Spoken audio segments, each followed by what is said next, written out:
Tell me a little bit more what you were saying about AI and voice and people possibly being diagnosed based on what they're hearing from AI. They looked at, can the AI tell basically if somebody has ADHD based on how they talk? So this idea of like, okay, well, if we're communicating with ADHD, is there a way that we communicate that's obvious and obvious to the point where the AI might be able to pick it up and figure out that that's what this is? And they did find that there is some strong evidence that we have ways of talking. We kind of come to a point and go back around. We skip a few steps, things that we know about ourselves. We interrupt more. And so these things, when you look at them across like a large language learning model, they can provide potentially some strong indications of ADHD, which could change the game for diagnostic or at least pre-diagnostic. Welcome to Successful with ADHD. I'm Brooke Schnittman. Let's get started. Hello, everybody, and welcome back to another episode of Successful with ADHD. In true ADHD fashion today, this one has been rescheduled about 3 times, but we are here with my colleague, Skye Waterson, who's a former academic turned coach, podcast host, and founder of Unconventional Organisation, which is an international ADHD support service. And I've had the opportunity to be on her podcast. Skye's surprise after her ADHD diagnosis was during her PhD, where she developed research-based strategies and wrote over 50 articles, reaching 250,000 plus readers. How cool is that? She was invited to share her insights with the New Zealand Security Intelligence Service, and Skye has supported late diagnosed professionals across various fields as the host of the ADHD Skills Lab podcast with over 100,000 downloads. And she helps overwhelmed professionals create focused, balanced lives through her writing, speaking, and coaching. So Skye, welcome finally on to Successful with ADHD. It's a pleasure to have you. Yeah, thanks. It's really great to be here. Yeah. So we hear so many times the late diagnosed woman with ADHD. Sounds like you are really academic. Mm-hmm. So I'm not sure of your journey in school, but if I had to guess, academically, you were probably a high achiever.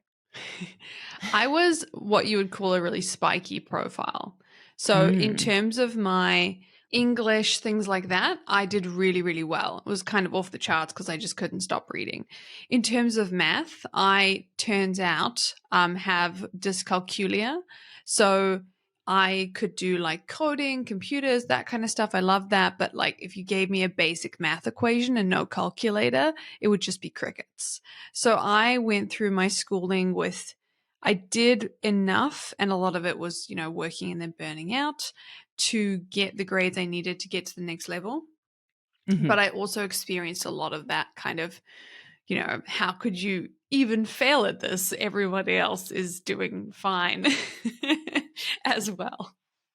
So your reading, your writing, that was where you succeeded. And then the math, because of your dyscalculia, was more challenging and caused more negative talk.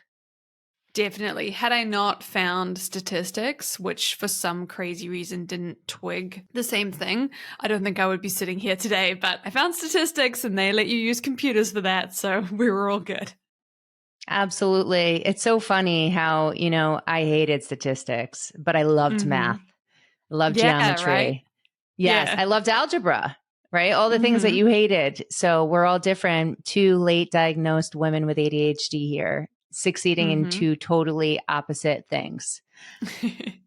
So then you were doing research in your academia and you discovered you had ADHD. How did that all go down? Yeah, so I'd had ups and downs with my career. I basically had, went through the academic space because it felt very comfortable. It was something that I was used to, but I would burn out every couple of years and go do something completely different. After my master's, I burned out so hard that I just took a year completely away from anything, even though I had a PhD scholarship at that time.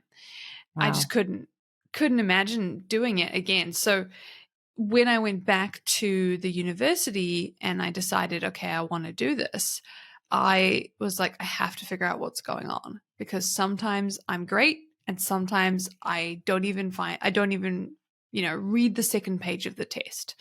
Mm-hmm. So I went to them. I had no idea what I could have. I thought maybe dyslexia, because I knew that could run in my family. And then they were amazing. They gave me a lot of interesting tests. So you click buttons, leave you in a room, all kinds of things. And they came back and they said, hey, we think you have ADHD and we think you should get, tested for that. And I was like, I think it's just for kids. Like, I taught ADHD in developmental psychology and we didn't talk about adults. Yep. Doesn't exist. No, Next. I'm pretty sure Keep they going. said no. You're wrong. Oh, wow. So you didn't, even going through psychology, weren't really taught that adults have ADHD. It's just in kids. So the lack of and knowledge and understanding, right? When we were going to school, there's new information all the time that we're learning. Yeah. And even in the UK, right? They didn't know that there was an adult ADHD diagnosis until most recently. Mm-hmm. Do you believe that your nonspecific learning disability also masked your ADHD? I think that both having ADHD and then having dyscalculia meant that I overcame both of those issues by working like double the amount of anybody else that was working. It was something I learned from my parents. They were both very, you're going to get good grades kind of parents. Work hard. And so, work hard. And so if, one of the things was like, if it's not working, because I did really bad in school for math and things like that, then we're just going to figure out how to, we're going to get extra classes, extra lessons, all that More kind tutoring. of stuff. More tutoring, exactly. So I took that with me throughout my academic career. And so I was doing well, but I was doing well at the expense of my own personal health, my personal life, that kind of thing. So I think that was really the masking. The masking was more just I didn't realize until I started learning the strategies. And you're right, there wasn't any understanding of ADHD, not when I studied clinical psychology, which is where you get diagnosed with it. Isn't that wild? And, I only studied that at honors level, but still, I just didn't know that it was not normal to be pushing this hard. Yeah. Well, two things. I got my master's in students with disabilities. And then before that, my undergrad in elementary education. And I also had no idea that I was exhibiting the same signs that my students were. And I did right? It's just wild. Two professionals in the neurodivergent space who had no idea that they themselves had it. And also that old school mentality of just work harder, and you will get there. Yeah. Burnout doesn't matter. Just keep working until you get that A. I didn't even know what burnout was at that age. Burnout we didn't talk about burnout at the time when I was, it was just well, clearly you just couldn't hack it. Or I think the thing that I used to tell myself was, oh, well, this isn't my passion. So I would go up the ladder of academia, but I would do it in psychology and then sociology and then media design school and then this. And so I would be like, I just have to find my passion and then I'll never burn out again. Yep. That same thing. I went into administration and then started my own business. It was like, let's just keep climbing the ladder and that will do it. Let's take the weekends and do all the work and have no social life. And, it will work. I'll be the best and they won't know that I'm struggling. Who needs a social life? No one. It's only proven that psychologically we do better with people around. Yeah. But no big deal. So you got your diagnosis, you started your company, Unconventional Organization, and you do a lot of research. So tell me, there's research coming out all the time about ADHD, neurodivergence, diversity. Tell the listeners what you find the most up and coming information that you and your team have researched that you feel the listeners would be interested in? Gosh, there's so much. There's so much coming out. I mean, this is one of the reasons why we review research in our podcast, because it comes up so often.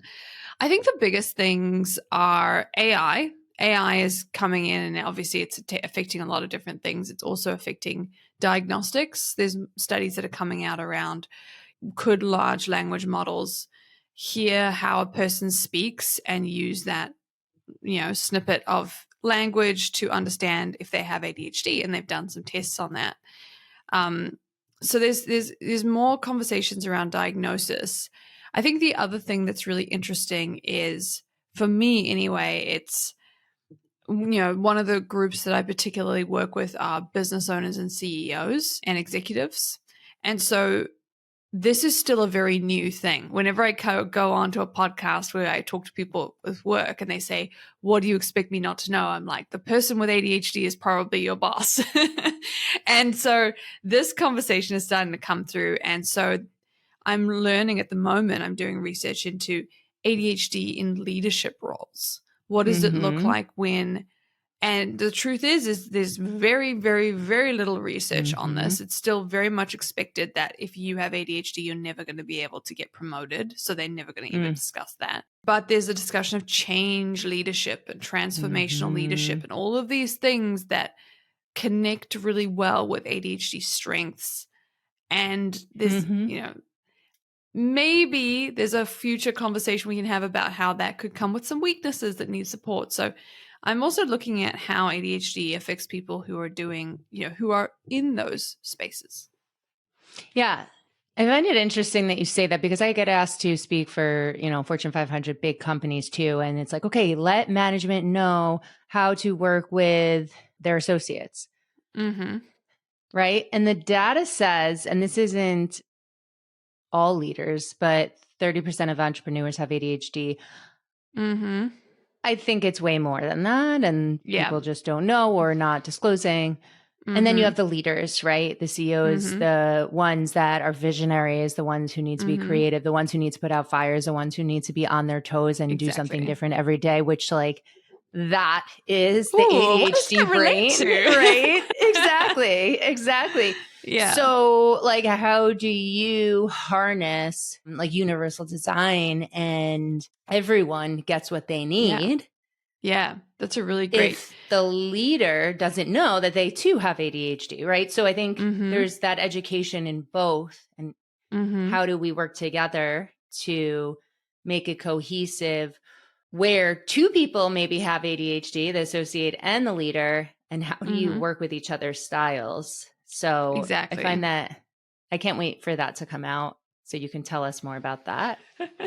And then tell me a little bit more about what you were saying about AI and voice and people possibly being diagnosed based on what they're hearing from AI. So this is not meta-analysis research. So when we talk about the research, I always like to make a distinction between the research that's been reviewed, multiple pieces of research has come out, and then we're looking at a meta-analysis of that research, which is usually the best research, the stuff that we can really commit to. And then there's just the interesting single paper. So this is more in that interesting single paper line. And what they found was, they looked at, can the AI tell basically if somebody has ADHD based on how they talk? And they used, there's an episode, you guys can just DM me on Instagram if you want it, at Unconventional Organisation, and I'll actually send you this episode. But this episode is about the idea of communication styles with ADHD. So this idea of okay, well, if we're communicating with ADHD, is there a way that we communicate that's obvious to the point where the AI might be able to pick it up and figure out that that's what this is? And they did find that there is some strong evidence that we have ways of talking. We kind of come to a point and go back around. We skip a few steps, things that we know about ourselves. We interrupt more. And so these things when you look at them across like a large language learning model, they can provide potentially some strong indications of ADHD, which could change the game for diagnostic or at least pre-diagnostic.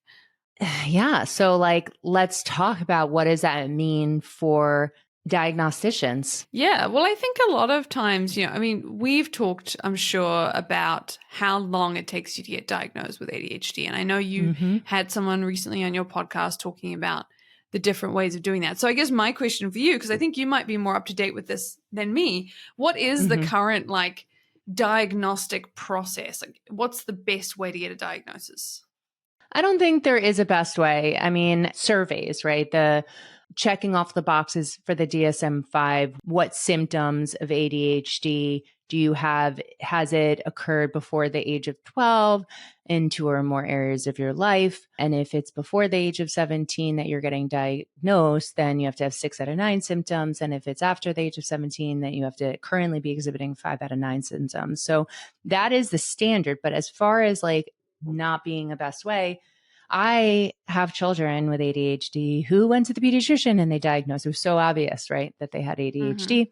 And that was the first step, right? It really depends on finances and wait time, like you said. For students, you can also get a neuropsychological evaluation, a psychiatric evaluation. You could get one from the school, which usually takes longer, but you don't need to spend thousands of dollars to go outside of school, but the child needs to qualify and you need to go through the committee of special education to do all of that, right? So, and then there's other things like brain scans and genetic markers, but they say that right now ones that are, proven to be the best are when it's being done through a survey. It's one of those things where I think the biggest problem that people are having is, for a lot of people, getting access to ADHD diagnostics is very expensive to get.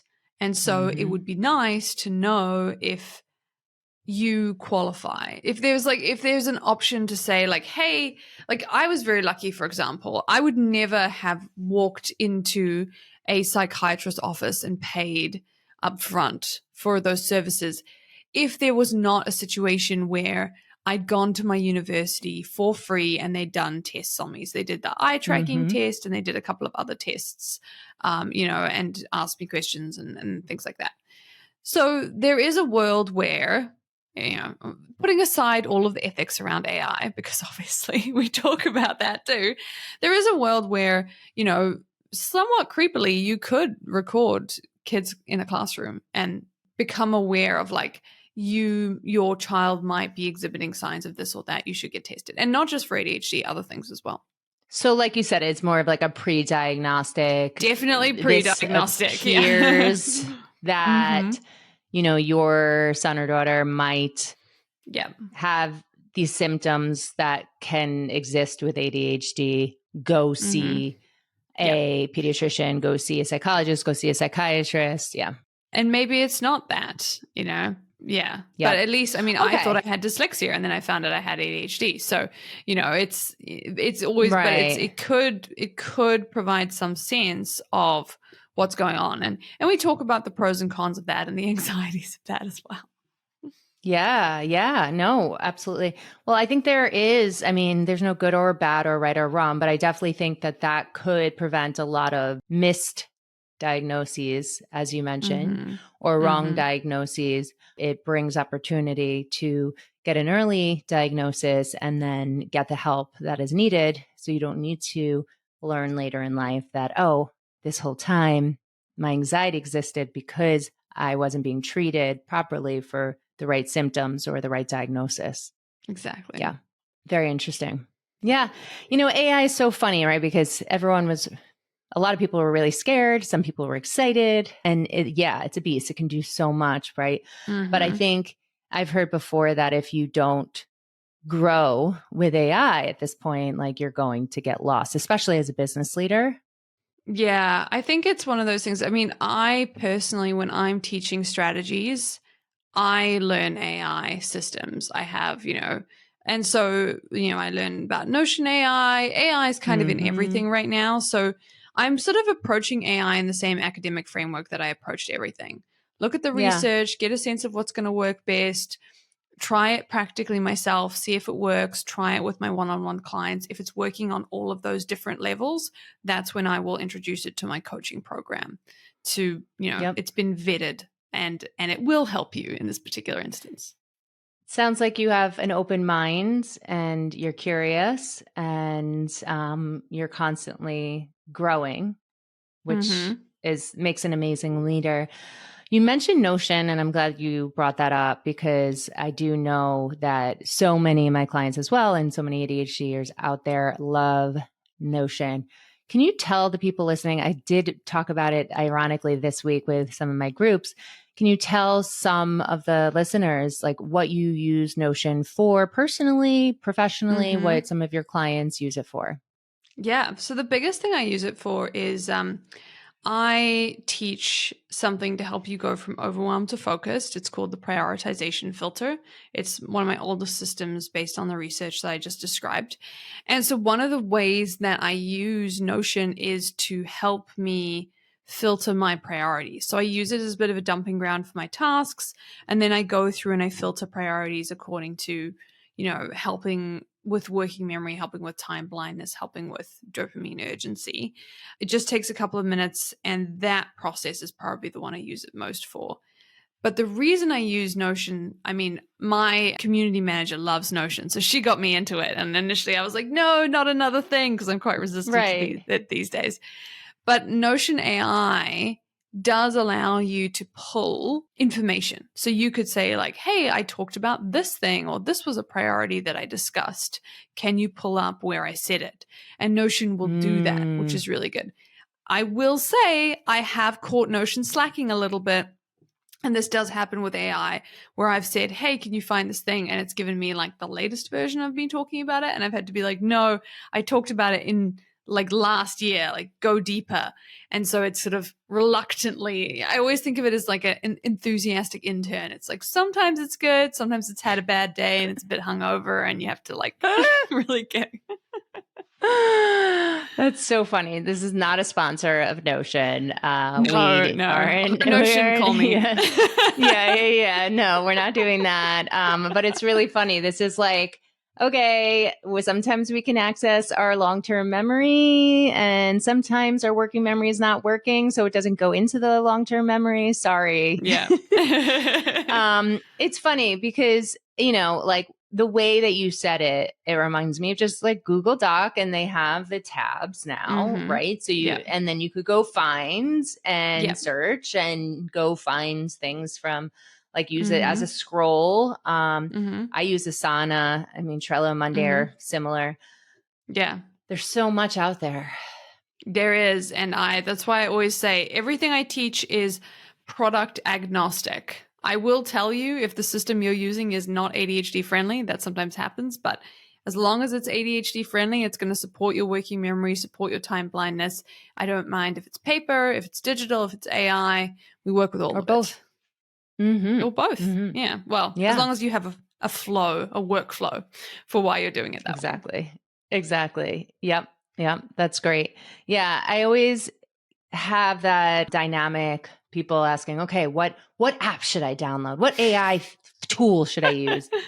And my experiential logical brain is like, just do what works for you. Try not to overcomplicate the system. If you don't have a system, I can recommend some and we can see why it may or may not work. But just because there's a million apps out there right now on productivity and focus doesn't mean that any of them are going to work better for you than the thing that you're using right now. Exactly. Usually what we're looking at kind of this idea of what works for you. And then I'll look at it and I'll probably pull out like 30% of it because it's unnecessary. Exactly. Like you're just trying to simplify and undercomplicate their life, right? Yep. That's like 90% of what I do. It's like simplify and then help you understand what is the 20% that's going to give you 80% return, whether it's increased revenue or, hitting your KPIs, whatever it is that you need to do, and then figure out how to actually get the time and actually keep the time to do that in your life. It's very simple, but incredibly complicated to do. It is. So you've been in the field for years now. Why don't you tell us what your 2080 is? My That's made you 80/20. successful. Your 80/20, yeah. Well, I'm doing it what do right you do now. 20% of the time that gives you 80% results? Honestly, I was just reviewing this because I make my community think about this a lot. Like, this is something that I get people to do a lot, because like, I worked with 2 people yesterday who have like 6 and 7 figure businesses, and they didn't know what their 80/20 was. They were like, maybe I need to do this new thing. Maybe I need to build this new thing.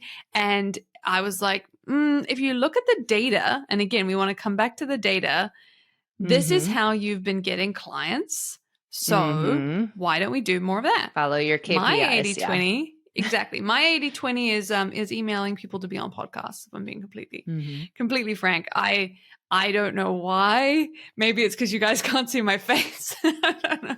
But it's just way better on podcasts. I think I'm still a bit awkward on Instagram. I do have like 80,000 followers, but usually when people hear me on podcasts, it's when they're, usually when people hear me on podcasts, that's when they're like, oh, she knows what she's talking about. So I try and go on a lot of them. I like her. I trust her. I like her voice. She sounds what she knows. Yeah. That's really cool. So what else are you guys working on at Unconventional Organization at the moment? Oh, good question. I mean, we're really working at the moment. You know, I started writing a book.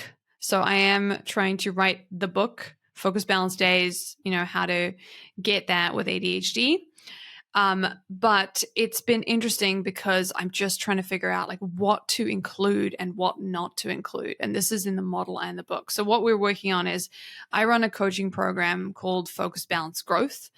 And it helps people in the community understand what they need to do with ADHD and then how to get there as part of a community of other business owners and executives who are doing the same thing. And so for me, it's really becoming a case of going, okay, I've spent 5 years learning about how to help you do the thing. But there's a lot of people now, including myself, who run businesses or run teams, and they have to help their teams do the thing. And there's a big understanding of that as well. So the research I'm looking into right now, and the thing I'm thinking, do I keep it in the book? Do I not keep it in the book? Is, do I start talking about that as well? Do I bring in being a team leader with ADHD as well?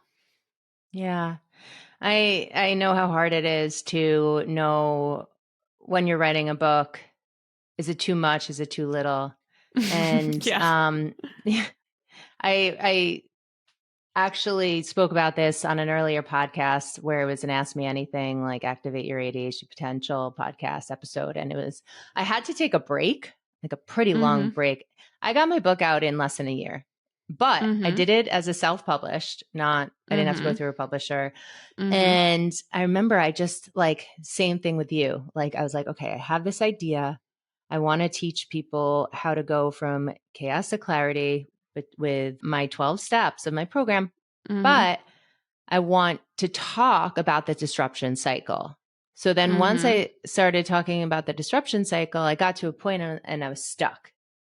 Right. And then I started adding in my program after a while, and I was like, oh, it just naturally flowed. I'm like, okay, instead of this, let me add this. Instead of this, let me add this. Let me add more to this. Okay. And you get into your 20, I know it's 80/20, but you get into your 20% that produces 80% results, right? You get into your flow and you're like, okay, right? So don't overthink it. It will come.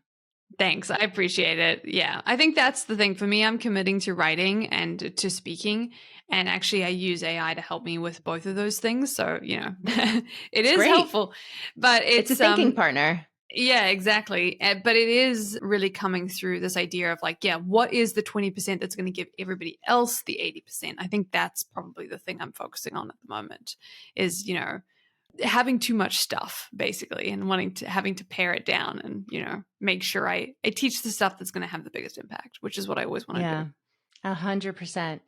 And I think having 5 years experience doing what you're doing, right? They say you're an expert after 5 years. Oh, really? And Nice. yeah, so you're an expert. But I think you'll know. I think you'll know because you'll have your outline. You already have your program and you put it into the book. And then you're like, wait a second, they're not going to be able to translate this piece just by a book, right? Like they actually need someone to teach that. So let me take that out and add this, right? Exactly. Yeah. Well, that's great advice. I appreciate that. Anytime. I think honestly, I put it off for so long because I wrote a master's thesis and then burned out for a year before I got my diagnosis. And so when someone was like, do you want to write a book? I was like, not again. Never. Okay, fine. What is it going to be on? Yeah, pretty much. Yeah. I'm like, look, I have a book. They're like, it's not on ADHD. I'm like, oh, goddamn. But just remember too, I think like when you have a program, regardless, like, you know, it works for people. So when you put it in the book, like, okay, you're like 12 steps ahead of so many people who don't have anything and are starting from scratch. So hopefully that gives you some flow. That gives you your first couple steps. If you guys want to follow it's on Substack. You can watch my like journey to writing this on Substack. It's like helps keep me accountable.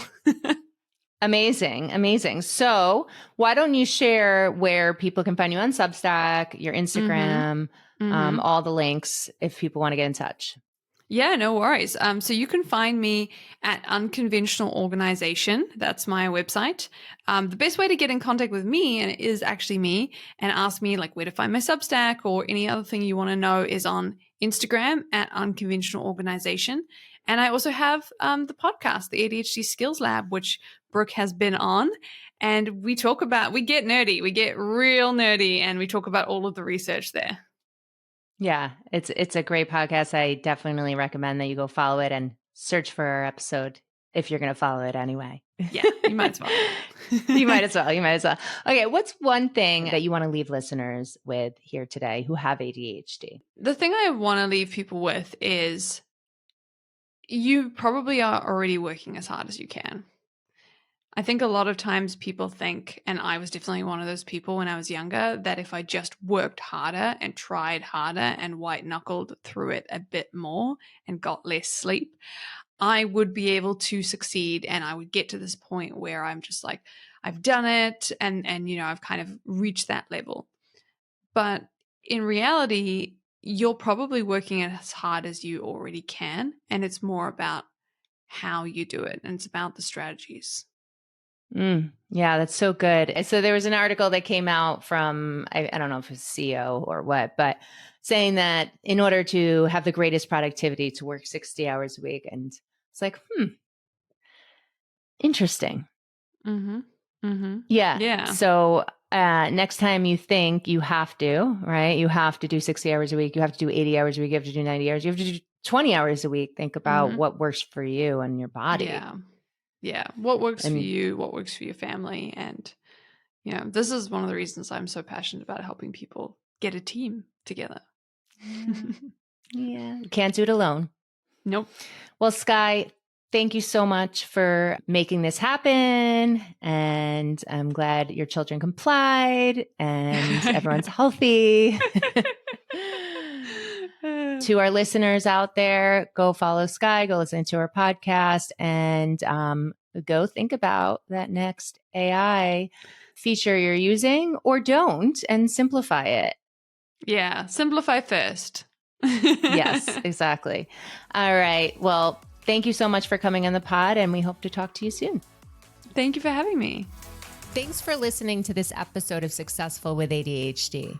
I hope it helps you on your journey. And if you need any additional support for you or a loved one with ADHD, feel free to reach out to us at coachingwithbrooke.com and all social media platforms at Coaching with Brooke. And remember, it's Brooke with an E. Thanks again for listening. See you next time.